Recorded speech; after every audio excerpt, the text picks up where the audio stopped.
아버지 하나님, 오늘 이 하루도 우리 주님께 부탁합니다. 연약한 우리들이 오니 주님 함께하여 주시옵시고, 우리의 마음을 맡아 주관해 주시고, 교만한 마음 버리게 하여 주옵시며, 겸손하여 화평한 삶을 살아갈 수 있도록 은혜 베풀어 주옵시고, 망령된 행실을 물리칠 수 있도록 주님 도우시기 원합니다. 그리하여 주님의 은총 속에, 주님의 보호하심 속에 이 하루 살게 하여 주옵시고, 주님의 사랑의 품에 안겨 복된 하루 살아갈 수 있도록 주님 도우시기를 원합니다.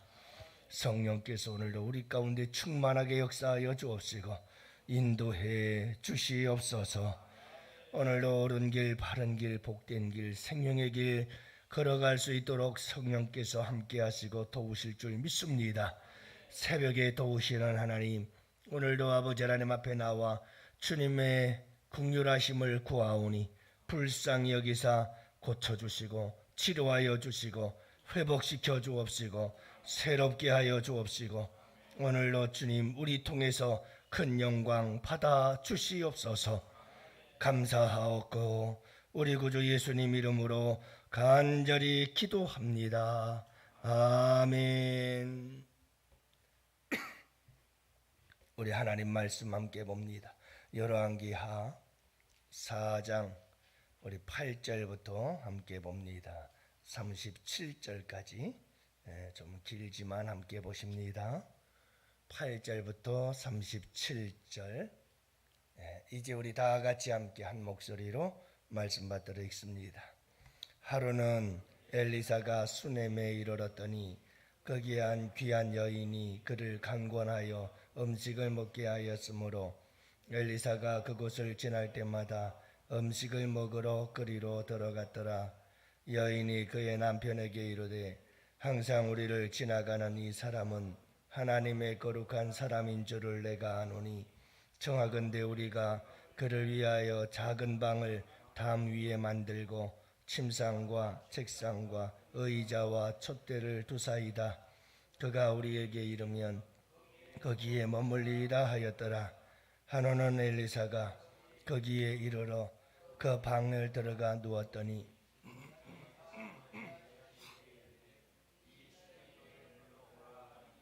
그 여인을 부르매 여인이 그 앞에 선지라. 엘리사가 자기 사환에게 이르되 너는 그에게 이르라. 내가 이같이 우리를 위하여 세심한 배려를 하는도다. 내가 너를 위하여 무엇을 하랴? 왕에게나 사령관에게 무슨 구할 것이 있느냐 하니 여인이 이르되 나는 내 백성 중에 거주하나이다 아니라. 엘리사가 이르되 그러면 그를 위하여 무엇을 하여야 할까 하니 게하시가 대답하되 참으로 이 여인은 아들이 없고 그 남편은 늙었나이다 하니 이르되 다시 부르라 하여 부르매 여인이 문에 서니라. 엘리사가 이르되 한 해가 지나 이때쯤에 내가 아들을 안으리라 하니 여인이 이르되 아니로소이다. 내 주 하나님의 사람이여 당신의 계집종을 속이지 마옵소서 하니라. 여인이 과연 잉태하여 한 해가 지나 이때쯤에 엘리사가 여인에게 말한 대로 아들을 낳았더라. 그 아이가 자라매 하루는 추수꾼들에게 나가서 그의 아버지에게 이르렀더니 그의 아버지에게 이르되 내 머리야 내 머리야 하는지라. 그의 아버지가 사환에게 말하여 그의 어머니에게로 데려가라 하며 곧 어머니에게로 데려갔더니 낮까지 어머니의 무릎에 앉아 있다가 죽은지라. 그의 어머니가 올라가서 아들을 하나님의 사람의 침상 위에 두고 문을 닫고 나와 그 남편을 불러 이르되 청하건대 사환 한 명과 나귀 한 마리를 내게로 보내소서. 내가 하나님의 사람에게 달려갔다가 돌아오리이다 하니 그 남편이 이르되 초하루도 아니요 안식일도 아니거늘 그대가 오늘 어찌하여 그에게 나아가고자 하느냐 하는지라. 여인이 이르되 평안을 비나이다 하니라. 이에 나귀의 안장을 지우고 자기 사환에게 이르되 몰고 가라. 내가 말하지 아니하거든 나를 위하여 달려가기를 멈추지 말라. 드디어 갈멜산으로 가서 하나님의 사람에게로 나아가니라. 하나님의 사람이 멀리서 그를 보고 자기 사환 게하시에게 이르되 저기 수냄 여인이 있도다. 너는 달려가서 그를 맞아 이르기를 너는 평안하냐 내 남편이 평안하냐 아이가 평안하냐 하라 하였더니 여인이 대답하되 평안하나이다 하고 산에 이르러 하나님의 사람에게 나아가서 그 받지만 않은지라. 게하시가 가까이 와서 그를 물리치고자 하며 하나님의 사람이 이르되 가만두라. 그의 영혼이 괴로워하는지만은 여호와께서 내게 숨기시고 이르지 아니하셨도다 하니라. 여인이 이르되 내가 내 주께 아들을 구하더이까 나를 속이지 말라고 내가 말하지 아니하더이까 하니 엘리사가 게하시에게 이르되 내 허리를 묶고 내 지팡이를 손에 들고 가라. 사람을 만나거든 인사하지 말며 사람이 내게 인사할지라도 대답하지 말고 내 지팡이를 그 아이 얼굴에 놓으라 하는지라. 아이의 어머니가 이르되 여호와께서 살아계심을 당신 영혼 살아계심을 두고 맹세하노니 내가 당신을 떠나지 아니하리이다. 엘리사가 이에 일어나 여인을 따라가니라. 게하시가 그들보다 앞서가서 지팡이를 그 아이의 얼굴에 놓았 소리도 없고 듣지도 아니하는지라. 돌아와서 엘리사를 맞아 그에게 말하여 아이가 깨지 아니하였나이다 하니라. 엘리사가 집에 들어가 보니 아이가 죽었는데 자기의 침상에 눕혔는지라. 들어가서는 문을 닫으니 두 사람뿐이라. 엘리사가 여호와께 기도하고 아이 위에 올라 엎드려 자기 입을 그의 입에 자기 눈을 그의 눈에 자기 손을 그의 손에 대고 그의 몸에 엎드리니 아이의 살이 차차 따뜻하더라. 엘리사가 내려서 집 안에서 한번 이리저리 다니고 다시 아이 위에 올라 엎드리니 아이가 7번 재치기 하고 눈을 뜨는지라. 엘리사가 게하시를 불러 저 수냄 여인을 불러오라 하니 곧 부름에 여인이 들어가니 엘리사가 이르되 네 아들을 데리고 가라 하니라. 여인이 들어가서 엘리사의 발 앞에서 땅에 엎드리고 절하고 아들을 안고 나가니라. 아멘. 할렐루야. 여러분 오늘도 주 안에서 복된 하루 되시기를 축복합니다. 오늘 하루도 주 안에서 행복하십시오. 하루하루는 소중한 시간들입니다. 여러분이 하루가 우리의 인생 하루하루가 모여서 우리의 전 인생이 되는 거거든요. 오늘 이 하루도 여러분 작게 여기지 마시고 오늘도 이 하루 주 안에서 행복하시고 기뻐하며 평안을 누리는 복된 하루 되시기를 축복해요. 자식들이 부모로부터 무엇인가를 얻을 때를 보면 좋은 것을 받을 때, 좋은 것을 얻어낼 때 보면 두 부류의 자식들이 있다고 볼 수가 있지요. 하나는 떼를 쓰는 자식이 있습니다. 부모로부터 뭔가를 얻기 위해서 떼를 쓰죠. 그냥 안 주면 난리가 나는 거죠. 그러면 부모는 또 사랑하는 자식이니까 안 줄 수가 없잖아요. 어쩔 수 없이 또 줘요. 그런가 하면 어떤 자식은 달라고 안 해도 주고 싶은 자식이 있어요. 달라고 안 해도 그냥 뭐라도 있기만 하면 그냥 다 주고 싶은 자식이 있죠. 물론 부모의 마음은 다 후자일 거예요. 다 그냥 자식들에겐 주고 싶죠. 그렇지만 굳이 예를 든다면 그래요. 부모로부터 뭔가를 얻어내는 자식들은 어떤 자식들은 그냥 떼를 쓰고 주고 싶진 않은데 별로 하도 떼를 쓰니까 그냥 어쩔 수 없이 주기도 할 수 있겠죠. 그것도 또한 부모의 사랑이죠. 여러분 우리 하나님께도 마찬가지가 아닐까 하는 생각이 들어요. 여러분 하나님은 우리가 하나님께 나와서 매달려 기도하면 그 기도 들어주시는 줄로 믿어요. 그러니까 여러분 그냥 하나님께 막 달라고 그냥 떼를 쓰고 간구하고 간곡하게 하나님 앞에 부르짖으면 우리 주님께서 들어주신다고 하셨잖아요. 누가복음 18장 여러분 한 과부의 이야기를 하면서 한 맺힌 여인이 나와서 하나님 앞에 간절하게 기도하니까 하나님께서 들어주신다. 그렇게 말씀하셔요. 그것도 아름다운 우리의 믿음이요 신앙이요. 하나님께서 우리를 사랑하기 때문에 여러분 우리가 그저 무조건 하나님 앞에 나와서 그냥 기도하면 하나님께서 주셔요. 근데 여러분 그것보다 또 이런 게 있어요. 내가 달라고 안 해도 주님이 우리의 필요를 아시고 채워주시고 공급해주시고 그런 사람들이 있죠. 근데 그것보다 한 걸음 더 나아가서 참 감동이 되는 사람이 있어요. 감동이 되는 사람이. 그래서 감동이 돼서 뭐라도 주고 싶은 그런 사람도 있죠. 사랑하는 성도 여러분, 우리가 어떤 사람이든 간에 주님께 좋은 것을 얻는다는 것은 참 귀하고 복된 일인 줄로 믿어요. 그래서 오늘 말씀에도 보면 한 여인 나오는데 수넴 여인이죠, 일명. 자, 이 수넴 여인에게 하나님께서 엘리사를 통해서 아들을 주시고 그 아들이 어느 정도 자랐을 때 밭에 나갔다가 아이고 머리야 하다가만 죽고 말았어요.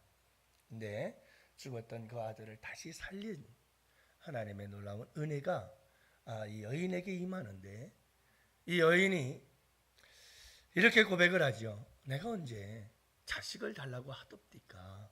왜 나에게 자식을 주어서 이런 아픔을 경험하게 하시나요? 라는 말을 하잖아요. 자, 그러니까 이 여인이 자식을 달라고 그렇게 막 구한 것은 아니에요.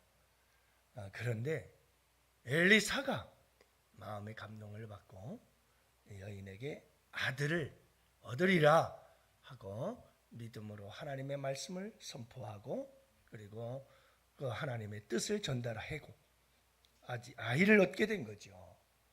귀한 축복이죠.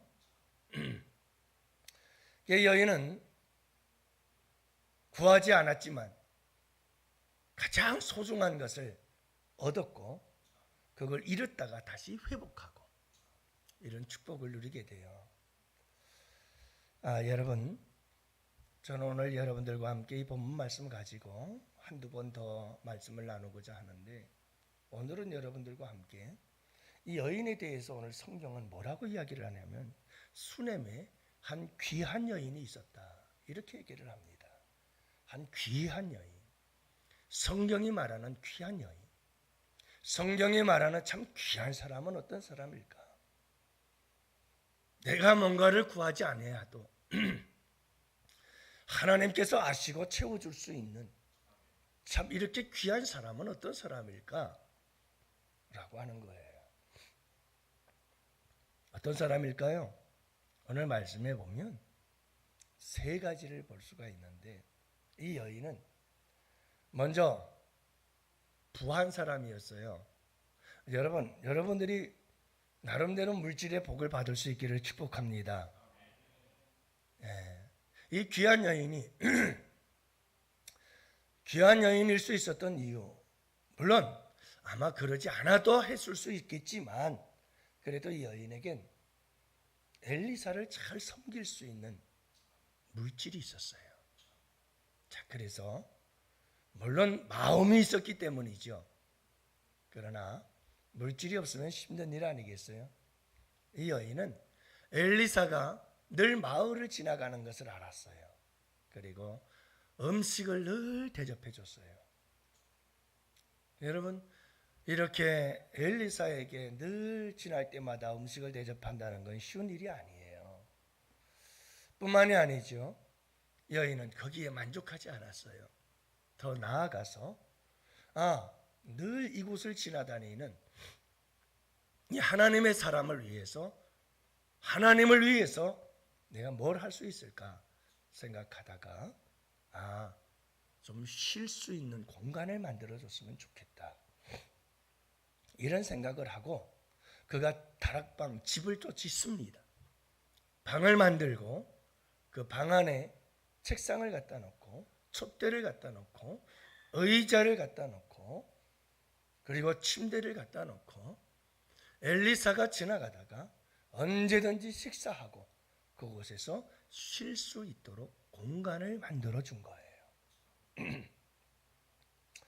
자, 이런 모든 것들을 보거나 또 한 가지를 더 본다면 여러분, 엘리사가 이 여인에게 뭔가를 해주고 싶은 거예요. 자꾸 뭔가를. 뭘 해줬으면 좋을까? 이렇게 생각을 했는데, 그래서 엘리사가 물어요. 왕에게나 아니면 사령관에게 뭔가 바라는 게 있느냐? 얘기하라. 내가 다 이루어 주겠다는 거죠.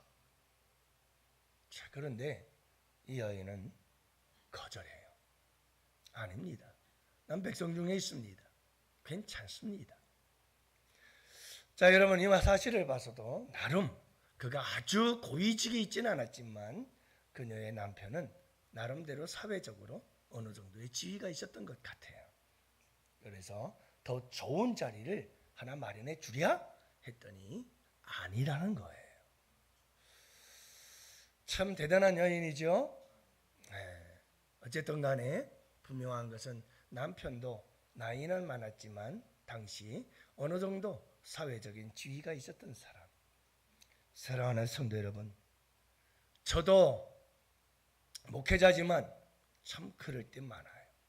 하나님, 이 세상에 그 많은 돈 다 어디 갔어요? 그럴 때가 많아요. 주님, 그 많은 돈 다 어디 갔죠? 나한테 안 줘요? 아니, 지금 돈 없어서 힘들어 죽겠다고 하는 사람들이 이렇게 많은데 그 돈 다 어디 갔어요? 하나님, 좀 나한테 왜 안 줘요? 좀 나한테 주면 그냥 내가 다 나눠주겠구만. 너무 답답하고 안타깝고 속상하네요, 주님. 그럴 때 많아요. 그리고 정말 주님께 정말 많은 것 모든 것 다 드리고 싶은데 참 없어서 못하는 거예요. 없어서. 저희 아내가 그런 얘기를 해요. 참 힘들고 어려웠을 때 조그만 교회 개척해서 힘들게 열심히 여러분 신앙의 삶에 본원돼야 되잖아요. 근데 없는 거예요. 15년, 13년 동안 사례를 받지 못하면서 살았던 삶이 얼마나 힘들었겠어요. 그러니까 그런 삶 속에서 계속해서 빛을 내서 헌금을 하는 거예요. 계속해서 빛을 내서. 안 할 수가 없잖아요. 목회자가 어떻게 안 합니까? 그러니까 하기는 해야 되는데 수입은 없고. 그러니까 계속해서 그냥 계속해서. 저희 아내도 무척 힘들었죠. 무척 힘들었어요. 여러분, 우리 양원교회 성도님들에겐 하나님께서 물질의 복을 주셔서 여러분, 내가 하고 싶은 대로 다는 못하겠지만 그래도 여러분 하나님을 위해서 아름답게 섬기고 일할 수 있는 그런 귀한 은혜와 축복이 함께 하시기를 축원합니다. 귀한 여인이죠. 귀한 여인. 귀한 사람이에요. 두 번째는 뭐냐면 인품이 좋아요. 이 귀한 여인이라고 불리는 이 수넴 여인은 참 인품이 아름다웠어요. 그래서 13절에도 보면 엘리사가 참 세심한 배려를 했다 하고 고백하거든요. 굉장히 생각하는 게 참 세심해요. 먹는 것만 주는 게 아니고 쉴 수 있도록 공간도 만들어주고 또 성경도 볼 수 있도록, 그동안 그때는 성경이 없었습니다. 두루마리가 있었겠죠. 그러니까 여러분 책상도 준비해주고 그렇게 아주 생각이 세밀하고 조밀한 이런 여인의 모습을 보면서 참 이 여인은 성품이 참 아름다운 사람이었다 하는 걸 알 수가 있고요. 뿐만 아니라 여러분 오늘 말씀에도 보면 엘리사를 위한 일에 남편과 함께 의논을 해요. 이런 일을 하는 데 있어서 방을 꾸며주고 책상을 만들어주고 가구를 들여놓고 하는 일에 혼자서 결정해서 막 하는 게 아니라 남편과 함께 의논해 가면서 여러분 무슨 일이든 참 이런 가정의 화평과 그리고 아름다운 대화 속에서 이렇게 하나님의 일들을 아름답게 이루어가는 모습을 보면서 참 이 여인의 성품이 참 귀하구나 하는 걸 알 수가 있어요. 아까도 말씀을 드렸습니다마는 엘리사가 요구해요. 왕에게, 사령관에게 뭔가 부탁하고 뭔가 한 자리 하고 싶으면 얘기해라. 내가 가서 해줄게 하고 얘기를 하지만 여러분, 이 여인은 거절해요. 참 멋있는 성품의 사람이에요. 이 여인이 어떤 사람이었는지가 상상이 되잖아요. 참 깨끗한 성품의 사람이고 정직한 사람이며 남을 그렇게 배려해 줄 줄 알고 참 멋진 성품의 사람이었다는 걸 알 수가 있어요. 그래서 오늘 성경은 귀한 여인이다, 하나님 앞에 귀한 사람이다, 이렇게 얘기를 하는 거죠. 자, 시간이 많이 갔네요. 마지막 세 번째를 말씀드리면 믿음에 아주 좋은 사람이었다는 거예요. 어쩌면 이것을 반대로 제가 얘기했어야 될 거예요. 제일 강조해야 될 부분이 이 부분이겠죠. 그는 엘리사를 항상 부를 때마다 하나님의 사람, 하나님의 사람. 그리고 여러분, 그가 하나님의 사람인 줄을 알았더라. 여러분, 정말 하나님의 사람을 하나님의 사람으로 볼 줄 아는 그 아합의 시대를 이어서 여러분, 타락하고 악한 시대 속에서 여러분, 이와 같이 하나님의 사람을 분별히 알 수 있었다는 것은 이 여인이 얼마나 영적으로 깨어 있었는가를 알 수가 있지요. 영적인 눈, 캄캄하고 어두운 시대에 영적인 눈을 열어서 여러분, 하나님을 바라볼 줄 아는 사람이었다라고 하는 거예요. 그리고 여러분, 엘리사를 섬김이 이게 여러분 사람을 섬기는 것이겠어요? 이렇게 엘리야를 잘 섬겼다는 것은 바로 하나님에 대한 그의 믿음을 우리에게 잘 보여주고 있다고 봅니다. 그렇기 때문에 이 여인에게는 참 이 세 가지를 잘 갖추고 있었던 여인이에요. 세 가지가 뭐였죠? 믿음이었어요. 그리고 아름다운 성품이었어요. 그리고 그에게는 여러분, 이렇게 아름답게 섬길 수 있는 물질도 있었어요. 그래서 그가 이렇게 하나님 앞에서 성경에서 귀한 여인이라 일컬음을 받게 되어지고 그는 하나님께 여러분 생각지도 못했던 놀라운 은혜와 축복을 누리게 된 줄로 믿습니다. 여러분, 오늘도 우리가 하나님께 기도해야 돼요. 하나님, 저에게도 이 세 가지를 주시면 안 될까요? 하나님, 제게 물질도 좀 주시고요. 하나님, 제게 아름다운 성품을 주세요. 그리고 주님, 제게 정말 믿음을 주셔서 캄캄하고 어두운 세대지만 믿음의 사람으로 살아갈 수 있도록 도와주옵소서. 여러분, 함께 기도할 때에 하나님께서 이 여인에게 주셨던 귀한 은혜와 축복을 우리에게도 주실 줄 믿습니다. 우리 다 같이 두 손 들고 주여 삼창 부르짖고 다 같이 함께 기도합시다.